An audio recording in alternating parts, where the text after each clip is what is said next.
Good evening.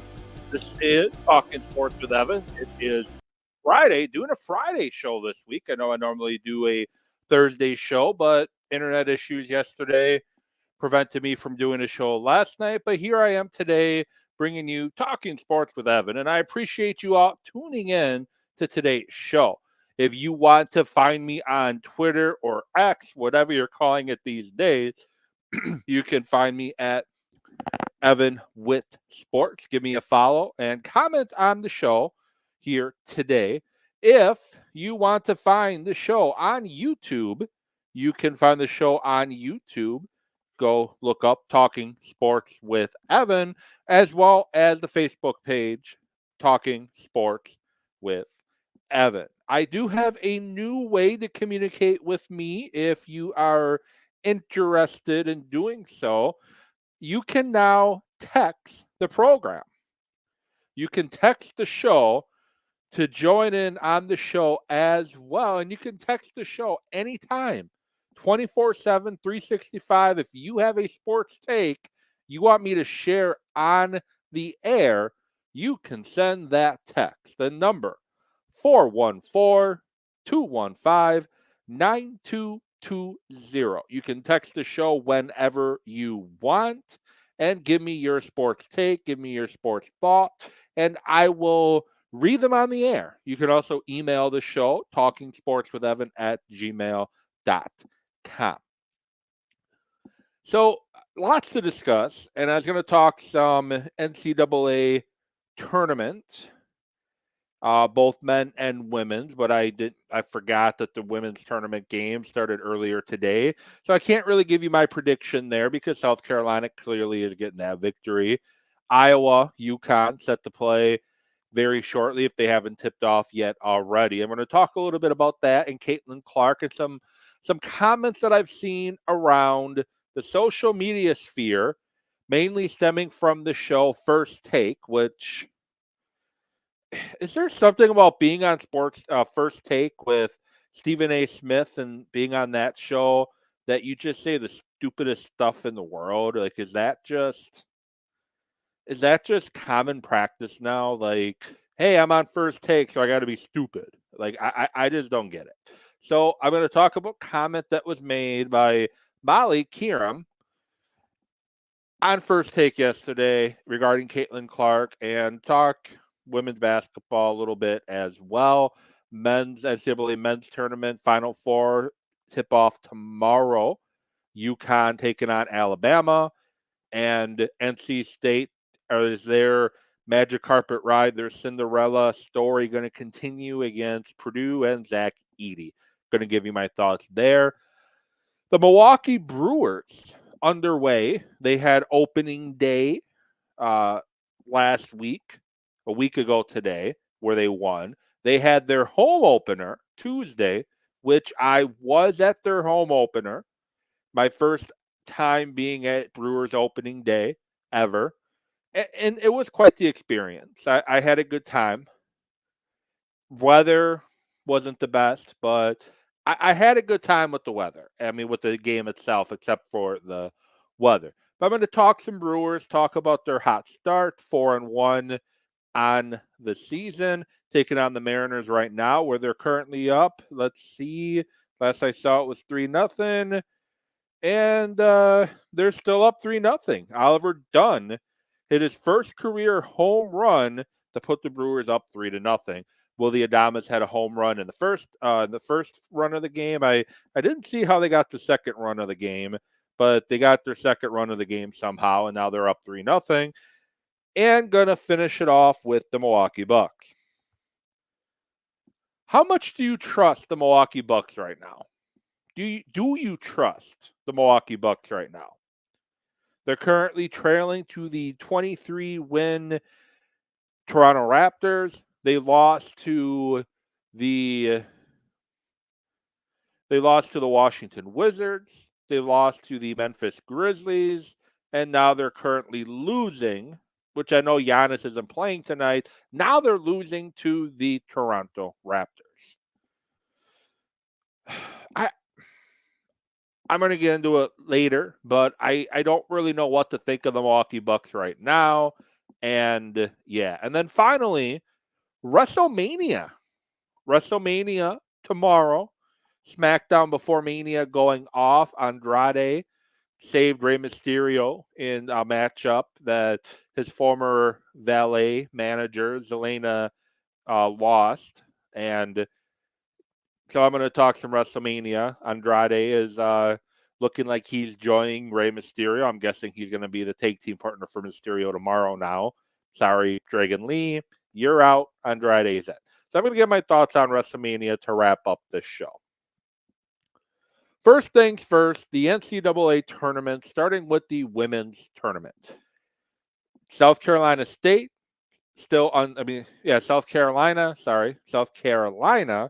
still undefeated, still dominating women's college basketball, winning 78-59 not too long ago in their women's Final Four. So South Carolina beats NC State to advance, and UConn and Iowa about to tip off. And I want UConn to win. I think UConn's going to win, but it's going to be a battle. It's going to be a great game. I'm going to tune that game in after I'm done here with this show here tonight. But it should be a great matchup. Caitlin Clark, outstanding player. Paige Beckers, outstanding player. And I just think the difference in this game is that I know UConn has a lot of injuries, but Paige Beckers is just an outstanding defender. And I don't think Caitlin Clark has faced a defender like Paige this entire tournament or this entire season. I think that's the difference between this game and LSU. Caitlin Clark was able to do whatever she wanted against LSU, especially Haley Van Leaf. And I just think Paige Beckers is a different player. She's a great defender, and she's a scorer, and she can go toe-to-toe if needed with Caitlin Clark. But I think it's great for women's basketball that we've seen this year. It's getting the publicity that it deserves finally. 12 million viewers for LSU and Iowa this past Monday night. And I'm sure ratings are going to be through the roof tonight for UConn and Iowa.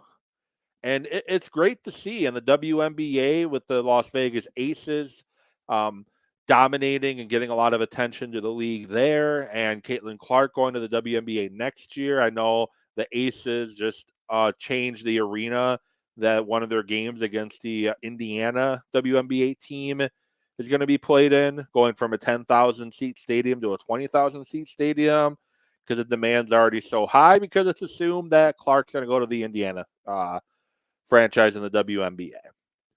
So should be a great game tonight yet between Iowa and UConn, and it should be a great national championship game with South Carolina taking on the winner of Iowa and UConn. And I've been following the women's NCAA tournament for a while now. I've been a UConn backer, to be perfectly honest with you, for a little while now, back to even the Rebecca Lobo days, Brianna Stewart.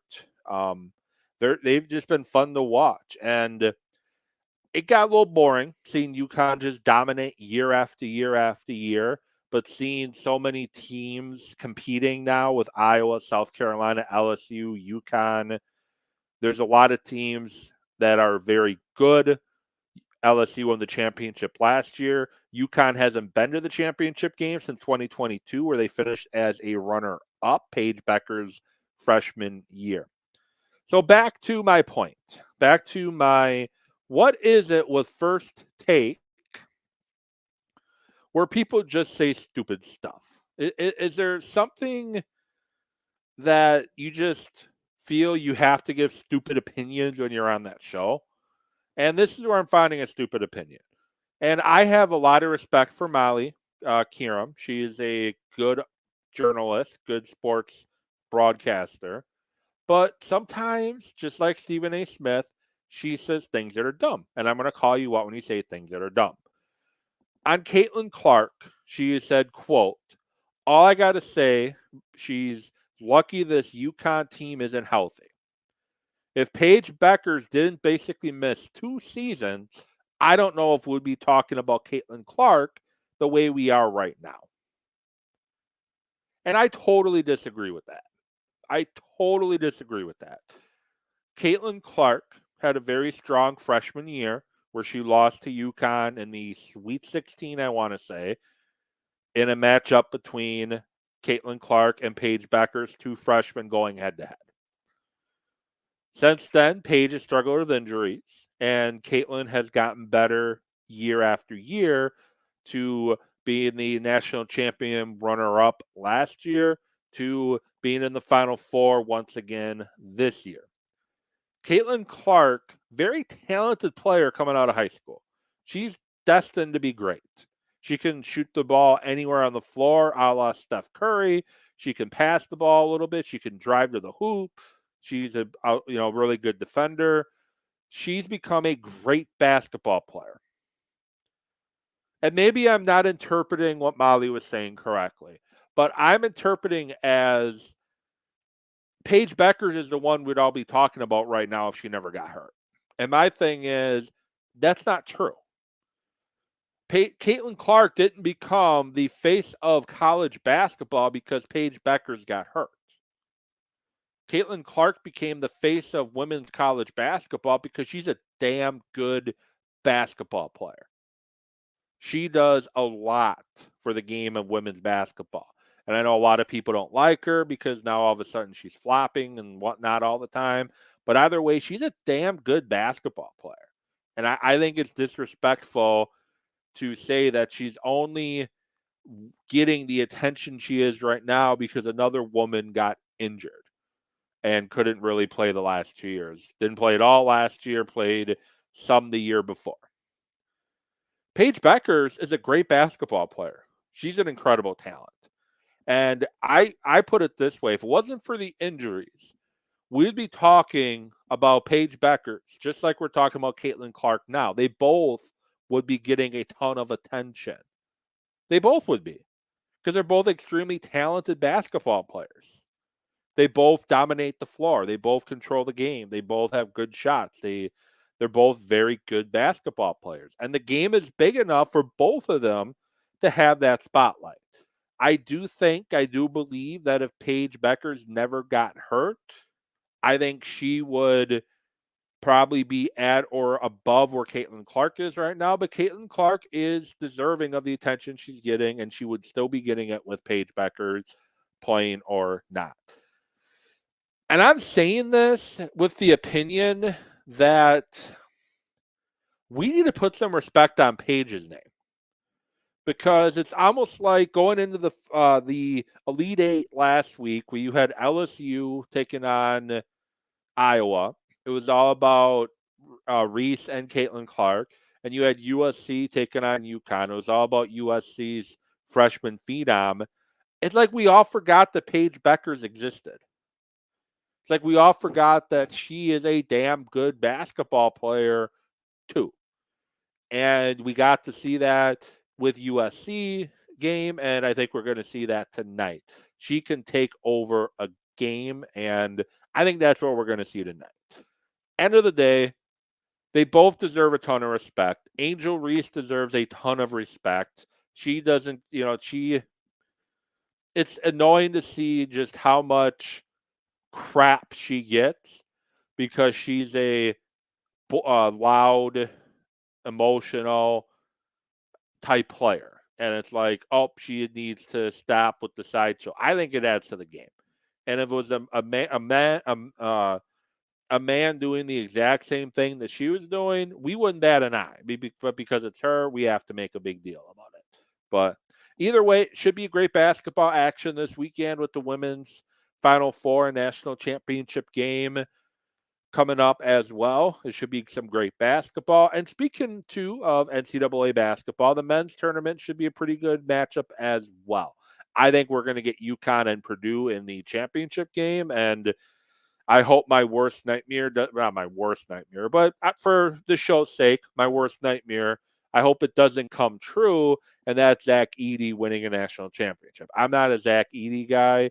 I don't think he's as good as we like to say he is, and I think he definitely gets by being that he is 7'3", 300 pounds.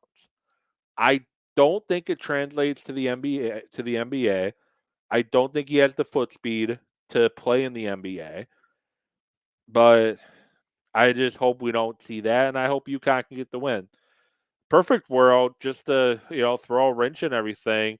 Why not have Alabama and North Carolina State both won? I think that'll be a fun matchup. It's everyone's been pushing for. It's going to be Purdue and UConn for quite a while. It would be kind of cool to see the.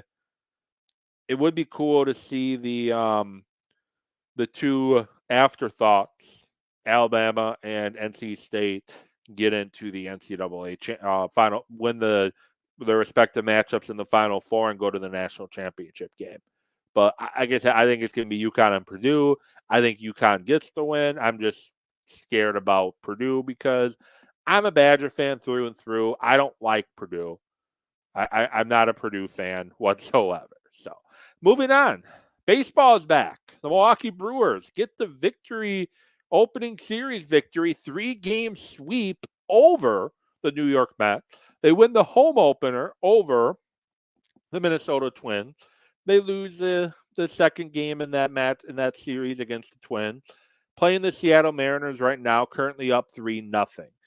And 3-0 in the top of the sixth. And I'm very happy with what we're seeing with this Brewer team thus far. Freddie Peralta is on it again today through 5 innings. It's top of the sixth right now, so hopefully I don't jinx him. But through 5 innings, he's allowed 2 hits and struck out 7. And the team is winning baseball right now. Concerns I have about the Brewers, a couple concerns that I do have, is they're relying on the bullpen too much, which came back to bite them on the ass on Wednesday against the Twins. I think they overworked the bullpen a little bit. And I think they're overly relying on the home run. They're overly relying on the long ball right now. They're currently up 3-0, and they have 4 hits. So that 2 of the 3 runs are from the long ball. Other things I like, Jackson Cheerio, even though he's 0 for 3 on the day so far, he looks the part. He looks like he belongs at the major league level. He's been outstanding thus far. William Contreras is continuing to ascend. Christian Yelich, even though he's 0 for 2 today, he truly looks like he is back. And Bryce Terang, again, even though he's 0 for 2, his approach at the plate looks much, much better, and it's great to see. Hoskins has been a gem to see play from the incident with the Mets on opening day a week ago to hitting a home run in the game on Wednesday. Hoskins has just been an outstanding addition to this team. So there's a lot of things I like, a few things I dislike, which I just talked about, still depending too much on the home run and depending too much on the bullpen. The bullpen is getting a little too overworked to start the season, and mainly it's because starting pitchers are not going deep into games. Peralta is in the 6th inning now, has at least has an out in the 6th inning here currently. But outside of him, I think you're depending on the bullpen way too much. And now tomorrow, it's going to be Aaron Ashby getting the start, or is it tomorrow or Sunday? Sometime this weekend, Aaron Ashby is going to get the start. Yeah, Sunday, Aaron Ashby is going to get the start.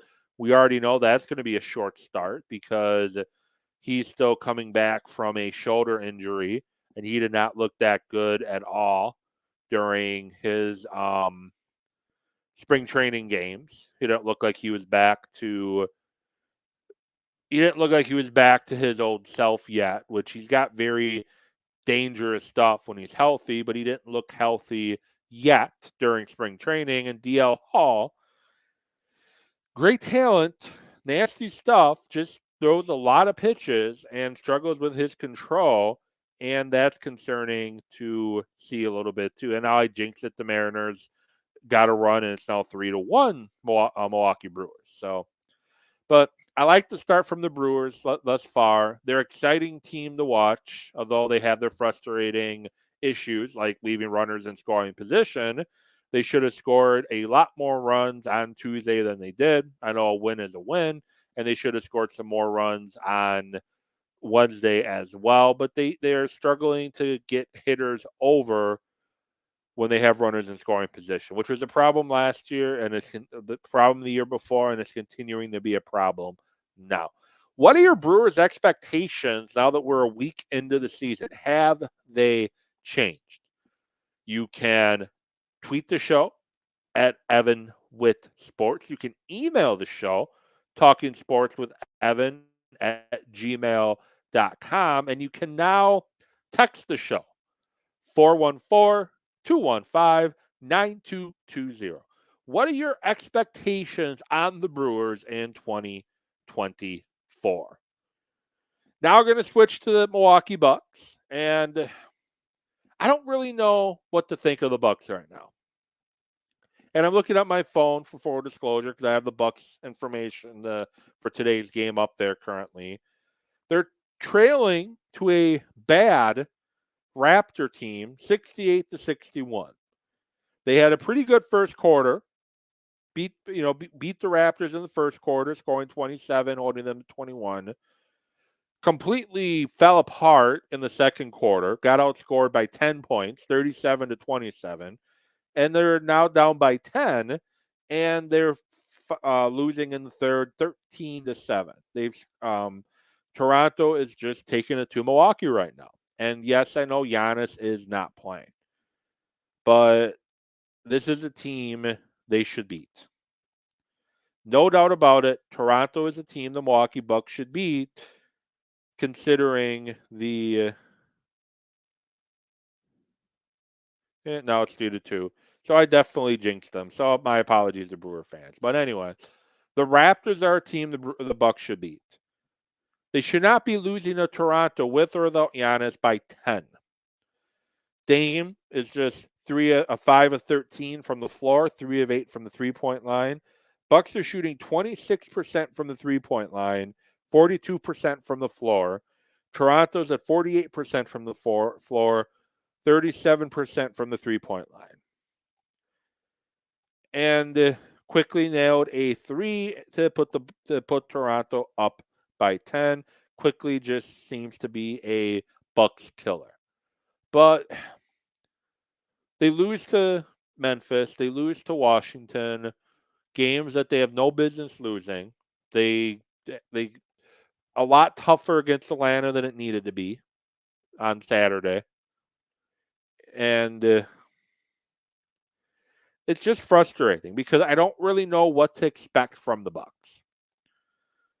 The Bucks tend to, when they're playing the better teams in the league, your Minnesota Timberwolves, your Denver Nuggets, your Los Angeles Clippers, when they're playing the better teams in the league, they tend to play well. They give great effort, it seems, night in, night out. They play well. They seem more focused, and they just seem like they give more of an effort. When they're playing the bad teams, it's like they forget how to play basketball. They play down to their level. And was that 2021 or 2019? No, I think it was 20. It was Budenholzer's first year, I want to say. They seem to have that problem. My expectations for the Bucks right now is I seriously believe the Bucks, and I wouldn't be surprised at all, if the Bucks were eliminated in the first round of the playoffs. I also wouldn't be surprised if the Bucks won the whole dang thing. Things, and I think hiring Doc Rivers has shown you that it wasn't just Adrian Griffin being the problem. Middleton looks like he's aged a ton. Uh, he's aged a ton this season, and now the Bucks down even more because Gary Trent Jr. nails another three, and now it's 74-61. Definitely not the Bucks' night. I don't think they have it in them to come back. Hope I'm wrong, but I don't think they have it with them to come back. I think that's pretty much ball game right there. I think bringing Doc in just shows you that it's not just about the coaching. Yeah, they had one of the second or third best record in the league under Adrian Griffin, but as Tristan Thomas said numerous times, just because you're whatever their record was at the time when I had them on, doesn't mean you're good. And even though the Bucks were winning games, they weren't winning them. They weren't getting the wins that would get you confident. Yeah, they were scoring 140 points, 130 points quite regularly, but they're giving up 130 and 140 points quite regularly as well. Doc cleaned up a lot of it. The defense got much improved shortly after Doc took over. But I think it's more of an effort thing. I think it's more of an effort thing that it's like they lack interest when they're playing the lesser teams. That is what it seems like. And maybe I'm wrong. And maybe, and ultimately maybe the Bucks just aren't a good team. Yeah, they're a top 2, top 3 team in the Eastern Conference, fighting for the 2 seed with the for the 2 seed right now with Cleveland and the Knicks. But like I said, maybe the Bucks just aren't a good team. Maybe expectations were just too high when you got Dame. Maybe they're not a good team.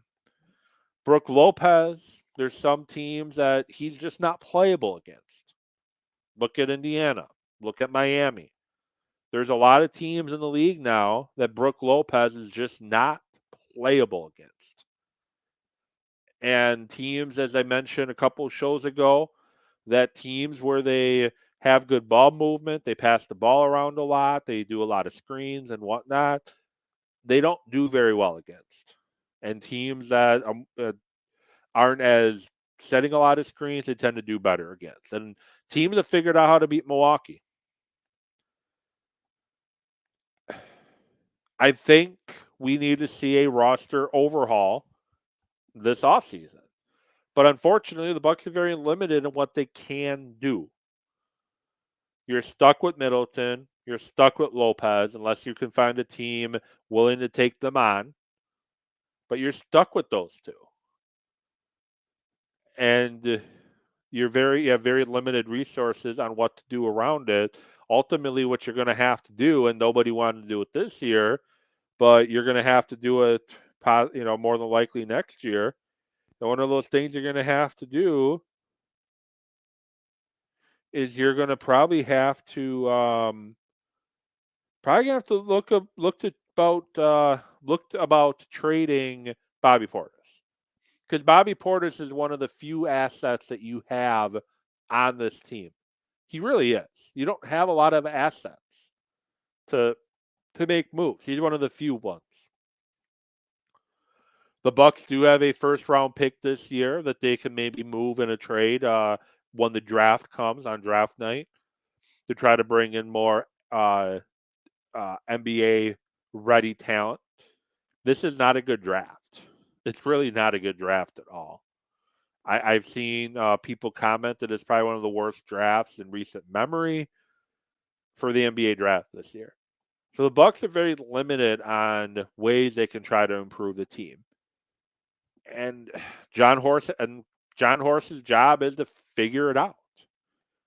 Or we're going to just continue to see the Bucks be just good enough to make the playoffs, but bow out come playoff time. And down 12 against a bad Toronto team in the third quarter, it's just not good enough. It's just not good enough at all. But what are your thoughts on the Bucks? Is it Doc Rivers' fault that the team isn't playing well? Is it Giannis's fault? Because I've seen people throwing around it's on Giannis. He needs to be a better leader.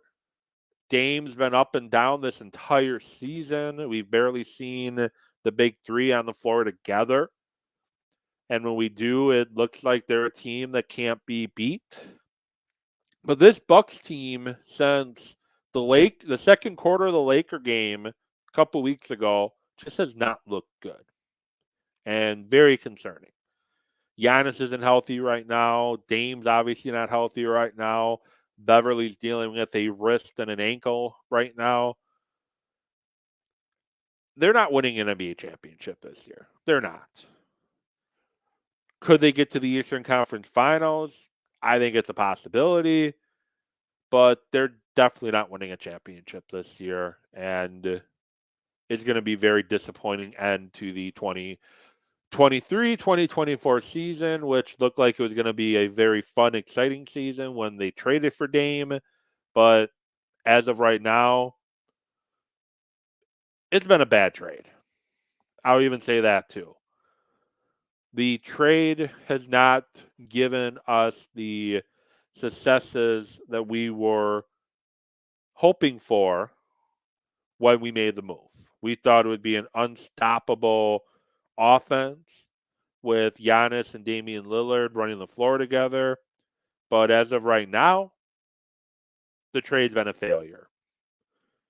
And the only way it's not going to be a failure is if they make the NBA finals and at least put an effort in there. But at this point, I don't see that happening. I have a hard time seeing them get out of the first round. You're likely going to get Miami in the first round again.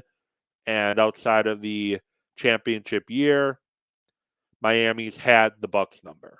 So moving on to WrestleMania.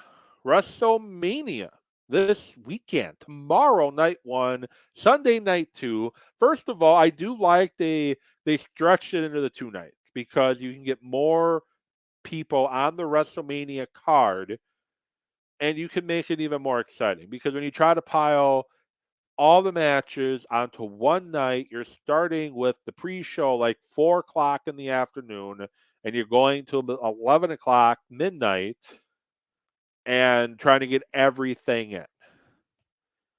With the 2 nights, you can spread it out a little bit and you also make a little bit more money too. But this is WrestleMania 40 coming to you from Lincoln Financial Field in Philadelphia. First of all, whoever scheduled it to be in Lincoln Financial Field in April, which I think was Vince McMahon, needs to get his head examined because Philadelphia is going to be in the 50s during the day, 30s for lows. It's going to be chilly. The wrestlers, when they make their entrances to the ring, they might want to bring their parka because we got a super long ramp as usual, and it's going to be a cold one, first of all. The card, I think, looks great. The main event in night one is The Rock and Roman Reigns versus Cody Rhodes and Seth Rollins, a determined stipulation for the undisputed WWE Championship match. I don't think it should be the main event, but hey, you got The Rock, it has to be. And I think this run with The Rock right now has been some of his best work, even going back to the original Rock. It's worked on what they're doing with The Rock. It definitely has. I think in that match, you're going to have Reigns and The Rock get the win. How they're going to get the win, I don't really know. I know people are speculating that Seth might turn on Cody. I just think that The Rock and Reigns get the victory to set up bloodline rules in that match. Intercontinental Championship match. Gunther, who's held the title, it'll be 666 days tomorrow, going up against Sami Zayn, the ultimate underdog. And this is a match, I don't really know how it's going to go. It's time to push Gunther to the World Championship. Unfortunately, Seth Rollins has had a very long reign as the Raw champion. Roman Reigns has had a very, very, very long reign as the undisputed Universal Champion. there's not really a title, and then you have Damian Priest sitting around with the Money in the Bank briefcase that he has to cash in by July. So unfortunately, you can't really push him to either of the big belts right now because the first feud that Drew McIntyre is going to have is my guess is going to be against my guess it's going to be against Damian Priest and then eventually CM Punk and Cody. I I don't think they're going to put Cody in a situation to drop the title that soon if he beats Reigns Sunday. Get to see Jimmy versus Jay Uso on Saturday. The Usos in a one-on-one match. We've seen brother versus brother matches at Mania before. You've had Bret the Hitman Hart versus Owen Hart in WrestleMania in the past, and now you get Jay versus Jimmy. And I think that's going to be a match of the night. I think if they give that match the time it deserves, that's going to be your match of the night. Six-pack ladder match for the Undisputed Tag Team title. The champions, Judgment Day, Finn Balor, Damian Priest, going on against DIY, Johnny Gargano and Ciampa. The Miz and R-Truth, Kofi and Xavier Woods, Austin Theory and Grayson Waller, which I've heard rumors that they might be taken out of the match, versus Pete Dunne and Tyler Bate. I think the Judgment Day retains. I don't really see any of these teams taking the tag team titles away from Judgment Day. I don't see it happening. I see the Judgment Day retaining and keeping the tag team title. Oh, I forgot my predictions for the Intercontinental title match. I think Gunther's winning for the reasons I said. You just don't have you can't push him towards one of the big titles right now. I think Jimmy Uso beats Jay.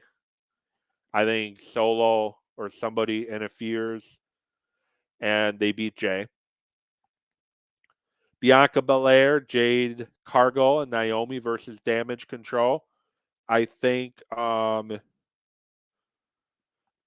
Damage Control takes the L. You're not going to have Jade Cargill show up on very first her very first WrestleMania and take a pinfall. I think she dominates the match.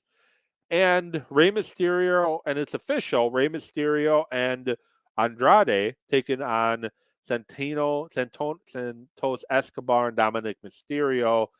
I think Andrade and Rey Mysterio get the W, but I do think Carlito turns on Rey either the Monday after or after the match is over. Night 2. I'm going to start from the bottom up.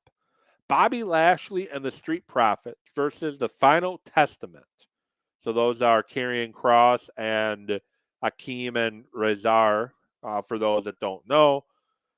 I think Lashley and the Street Profits win. LA Knight versus AJ Styles. I think they get LA Knight to win. AJ Styles doesn't necessarily need the victory. He's one of the best to ever do it as it is. If you want to continue to try to build up LA Knight, maybe push him for the U.S. title after Mania or the Intercontinental title against Gunther after Mania, you got to get in that victory. United States Championship match, Logan Paul versus Randy Orton versus Kevin Owens. I think Logan Paul retains. I think he takes advantage of Orton and Owens going after one another, and he takes advantage of maybe and Randy Orton nails the RKO on Owens, and Paul throws Orton out of the ring and gets the pin.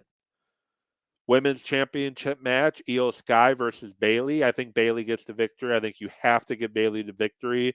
She's been kind of the stepping stone person in the women's division for a while now. I think it's time to get her the title.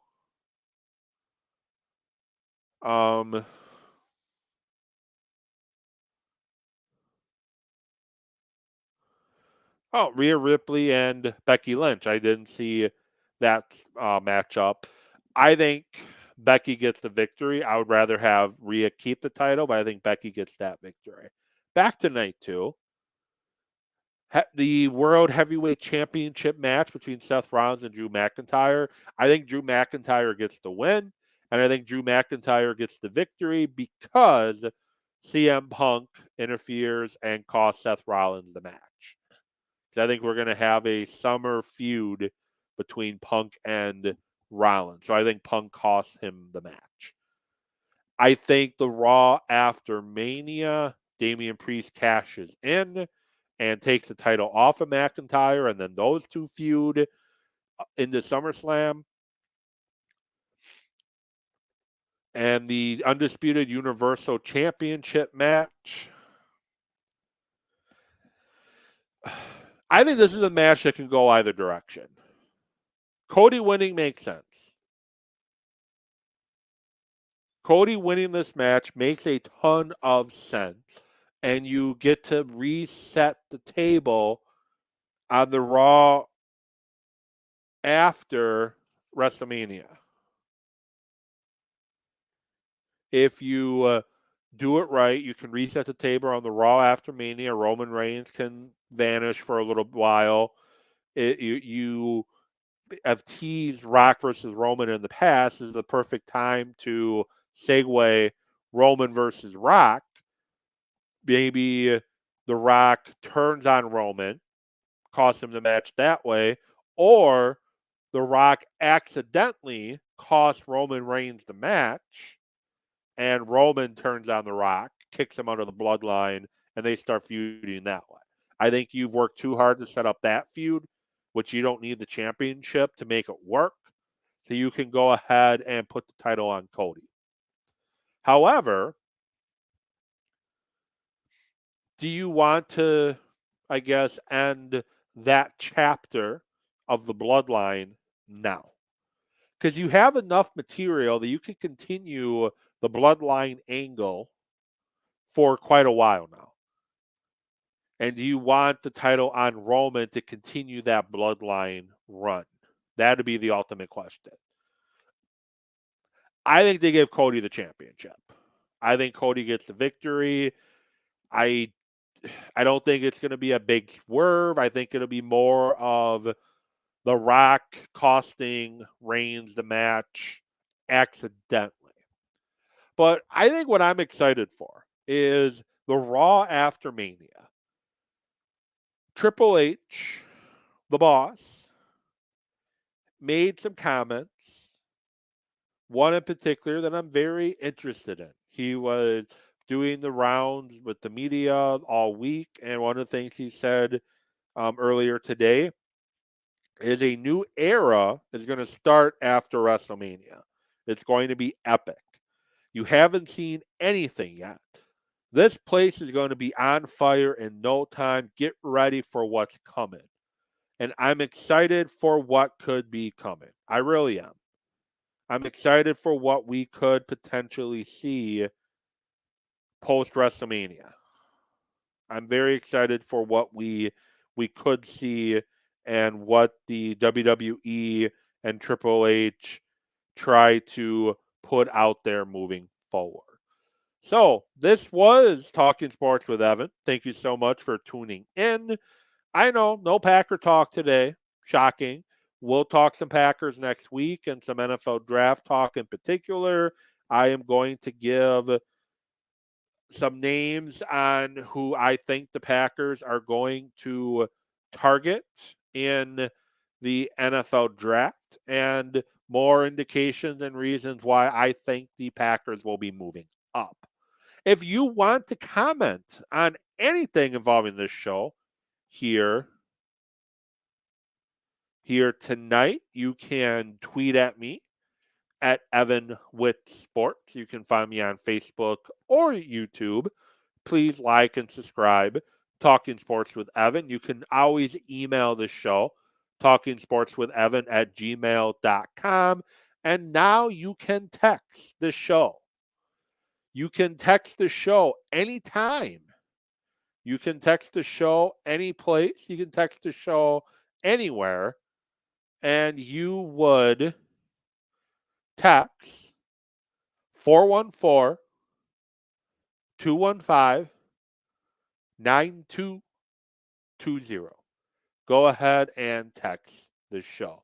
This has been Talking Sports with Evan. I'll be back at it next week to bring you another show. I will get back at you later. Have a great rest of your weekend. Good night, everybody.